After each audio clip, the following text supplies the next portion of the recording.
নিজের হায়াতকে মাস, সপ্তাহ, দিন দিয়ে ভাগ করেন। এস্টিমেট করে নেন যে যদি আপনি 60 বছর বাঁচেন, তাহলে কত বছর চলে গেছে আর কত বছর আছে, কত দিন আছে। এই দিনগুলো কিভাবে কাটালে আপনি সেই কাঙ্ক্ষিত লক্ষ্যে পৌঁছাতে পারবেন, এটা হিসাব করেন, নিজেকে চিন্তা করেন। একটু দাঁড়ান, থামেন। যে ফ্লোতে ছুটছেন, পরিবারের পিছনে, ব্যবসার পিছনে, চাকরির পিছনে, আপনার সমাজের পিছনে, দুনিয়ার পিছনে, বাড়ি গাড়ি স্ট্যাটাসের পিছনে, একটু দাঁড়ান, রিল্যাক্স হন। একটা রাত একটু থামেন, রিল্যাক্সে চোখটা বন্ধ করে খাতা কলম নিয়ে বসেন পড়ার টেবিলে। চিন্তা করেন যে আপনি দুনিয়াতে থাকতে আসেন নাই, আপনি মরতে এসেছেন।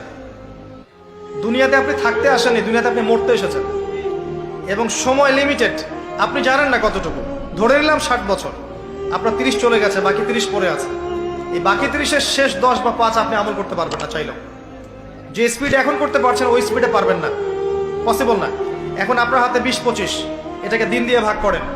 এখন দেখেন বিগত যে সময়টা পার করে এসেছেন, এই সময়ের মধ্যে কতটা রোজা রাখেন নাই, কত ওয়াক্ত নামাজ পড়েন নাই, কতবার জেনা করেছেন, কতবার সুদ খেয়েছেন, কতটা মানুষের হক নষ্ট করেছেন, কতটা দুর্নীতি করেছেন, কতবার মাদক খেয়েছেন, কতবার মেয়ের সাথে বারে ড্যান্স করেছেন, কতটা গার্লফ্রেন্ড চেঞ্জ করেছেন। আপনি হিসেব করেন, আমল নামা হিসেব করেন, আপনার আমল নামা নিজে হিসেব করেন। দিন আসার আগেই হিসেব করে ফেলেন। আল্লাহ পাক কিয়ামতের মাঠে উঠানোর পরে আমল নামা ছুড়ে দিয়ে বলবেন, ইকরা কিতাবাক, পড়ো তোমার বই। আজকে তুমি তোমার হিসাব নেওয়ার জন্য যথেষ্ট। সময়, এই সময়টুকু মূল্যায়ন করেন। এখন আপনি যদি ডেডিকেটেড হয়ে যান, না আমি যা করেছি, আগের পাপগুলো থেকে তওবা করব, যার যার হক তাকে ফিরিয়ে দিব। কাউকে যদি গালি দিয়ে থাকে, গিয়ে বলবো ভাই আপনাকে গালি দিয়েছিলাম, আমাকে মাফ করে দেন। কারো যদি সম্পত্তি আত্মসাৎ করে থাকে, ফিরিয়ে দিয়ে বলবো যে তোমার সম্পত্তি নিয়ে নাও, যা নেওয়ার দুনিয়ায় নিয়ে নাও, পরকালে আমার জন্য দাবি রেখো না। সুদ খেয়ে থাকেন, এখনই ছেড়ে দেন। সবজি বিক্রি করে খান, তাও সুদী ব্যাংকে চাকরি করেন না। সবজি বিক্রি করে খান, তাও সুদী ব্যাংকে চাকরি করেন না। মাদক খেয়েছেন, তওবা করেন। তিরাতে খাবাল পান করানোর আগেই তওবা করে ফিরে আসেন। রোজা রাখেন নাই, হিসেব করেন কতগুলো রোজা রাখেন নাই, চেষ্টা করেন আদায় করে দেওয়ার জন্য, চেষ্টা করেন। হ্যাঁ, খালেস তওবা করলে আল্লাহ হয়তো এমনি মাফ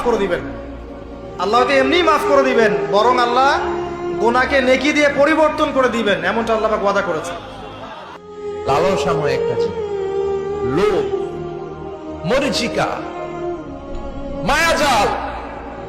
এই মায়াজালে আমরা আটকে আছি, ফলে মৃত্যুর কথা আমরা ভুলে গিয়েছি।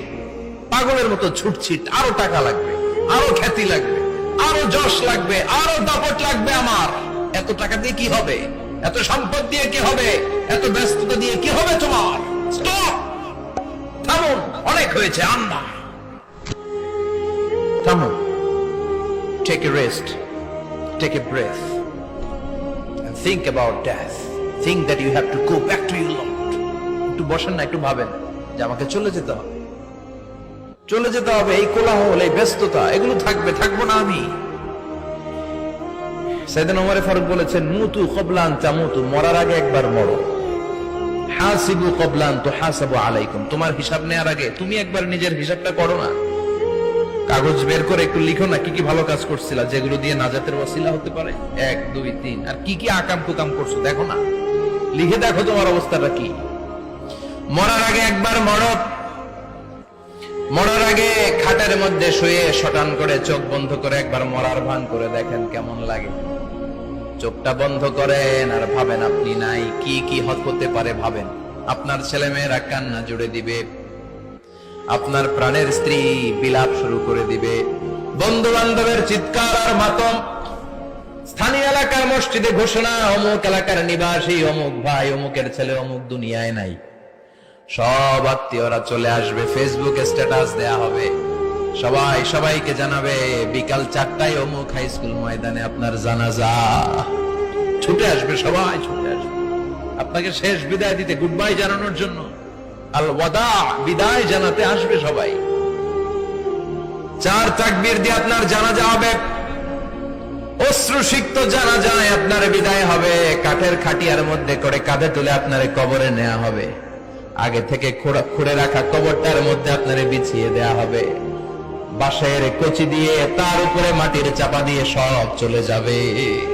ভাবেন না একবার চোখ বন্ধ করে, this is the circle of life, this is the nature of life. এটা সবার হবে, আমার হবে, আপনার হবে। এত মায়া, এত ভালোবাসা কই যাবে? কেউ থাকবে না, সবাই আপনার অন্ধকার কবরে রেখে দিয়ে চলে আসবে। উপরে বাঁশের কঞ্চি, তার উপরে মাটির চাপা, অন্ধকার আর অন্ধকার। এই অন্ধকার যেন শেষ হতে চায় না, শুধুই অন্ধকার, ঠিক কিনা? এজন্য আমাদের চলে যেতে হবে। দাদা গেল, চাচা গেল, মামা গেল, আমাদেরকেও যেতে হবে, জোরে কোন ঠিক কিনা? একদিন মাটির ভেতরে হবে ঘরে মন আমার, কেন বন্ধ দালান ঘর? প্রাণ পাখি উড়ে যাবে পিঞ্জর ছেড়ে,